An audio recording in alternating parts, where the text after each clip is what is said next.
Hi friends, இன்றைக்கி நம்ம என்ன பண்ண போகிறோம்னா தட்டைப்பயிறு குழம்பு. தட்டைப்பயிருக்கு காராமணின்னு கூட சொல்லுவாங்க. அந்த குழம்பு எப்படி செய்யறதுன்னு பார்க்கலாம். வாங்க வீடியோக்குள்ளே போகலாம். ஸ்டவ் ஆன் பண்ணிட்டோம். இப்போ கடாயை வச்சுட்டு கடாய் சுட்டதும் நம்ம ஒரு 3 ஸ்பூன் ஆயில் விட்டுக்கலாம்.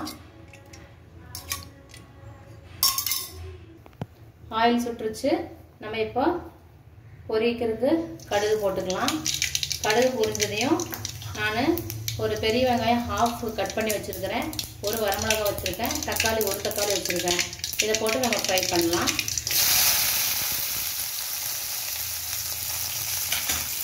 வெங்காயம் ஃப்ரை ஆகிடுச்சு.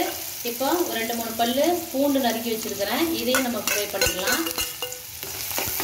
தட்டைப்பயிறுனால சிலருக்கு கேஸ் பிரச்சனையெல்லாம் வரும், அதுக்காக தான் இந்த பூண்டு நம்ம சேர்த்திக்கணும். அதுக்கப்புறம் தக்காளி பொரிச்சு அரைச்சி வச்சுருக்கிறேன், இதையும் சேர்த்துக்கலாம். இது நல்லா ஃப்ரை ஆனோடனே நம்ம ஒரு மூடி போட்டு மூடி வச்சுக்கலாம். அது ஒரு ஹாஃப் பாயில் ஆனதுக்கப்புறமா நம்ம திறந்து பார்க்கலாம் எப்படி இருக்குன்னு. இப்போ ஹாஃப் பாயில் ஆகிடுச்சு. நம்ம ஓப்பன் பண்ணி பார்க்கலாம். இப்போ ஆனியன், பூண்டு, தக்காளியெல்லாம் ஹாஃப் பாயில் ஆகிடுச்சு. இப்போ தேவையான மசாலாஸ் ஆட் பண்ணலாம். நம்ம ஒரு ஸ்பூனு கல்லுப்பு சேர்த்துக்கலாம். அதுக்கப்புறமா காரத்துக்கு தேவையான அளவு மிளகாத்தூள் நான் 2 ஸ்பூன் போடுறேன். உங்களுக்கு காரம் அதிகம் வேணான்னா நீங்கள் 1 ஸ்பூன் கூட போட்டுக்கலாம். மல்லித்தூள் 1 ஸ்பூனு, மஞ்சள் தூள் 1/4 டீஸ்பூனு, குழம்பு மிளகாய் தூள் 2 ஸ்பூனு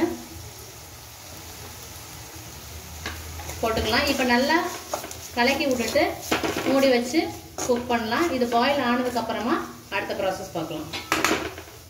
10 மினிட்ஸ் ஆகிடுச்சு. பாயில் ஆகிடுச்சான்னு பார்க்கலாம்.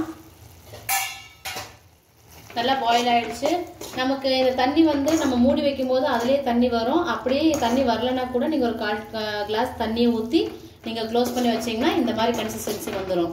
இப்போ பாயில் ஆகிடுச்சு நல்லா நமக்கு.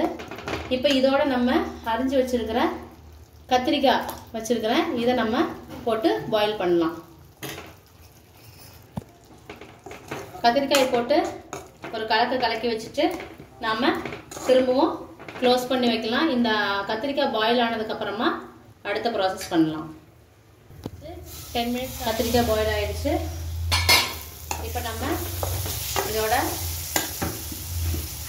அரைச்சி வச்சிருக்கிற வெங்காயம், தக்காளி, ஒரு வெங்காயம் ஒரு தக்காளி, தேவையான அளவு தேங்காய், சீரகம், வரமிளகாய் இதெல்லாம் போட்டு பேஸ்ட் பண்ணி வச்சுருக்கேன். இப்போ அதோட மிக்ஸ் பண்ணிவிட்டு நம்ம கொதிக்க விடலாம்.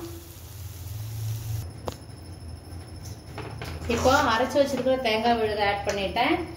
அதோட சேர்த்து நம்ம தண்ணி கொஞ்சம் தேவையான அளவு மிக்ஸ் பண்ணி நம்ம கலக்கி மூடி வச்சு பாயில் பண்ணலாம். இந்த டைமில் நம்ம உப்பும் பார்த்துக்கலாம். நம்ம க்ளோஸ் பண்ணி வச்சு பாயில் பண்ணட்டும். அதுக்கப்புறமா நம்ம பார்க்கலாம் எப்படின்னு. கொதி வந்துருச்சு. இப்போ நான் பாயில் பண்ணி வச்சிருக்கிறேன் காராமணி இல்லைன்னா தட்டைப்பயிறு பாயில் பண்ணி வச்சிருக்கேன். உப்பு, மஞ்சள் தூள் போட்டு 2-3 விசில் விட்டு பாயில் பண்ணி வச்சிருக்கேன். இதை நம்ம இதோட ஆட் பண்ணிடலாம்.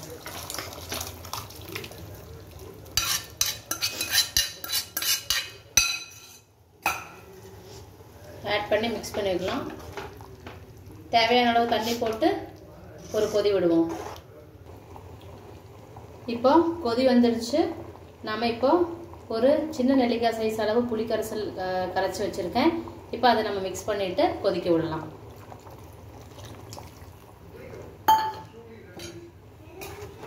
இப்போ நல்லா கலக்கிட்டு இதை ஒரு கொதி வந்துட்டு பெருங்காயத்தூள் போட்டு ஆஃப் பண்ணிடலாம்.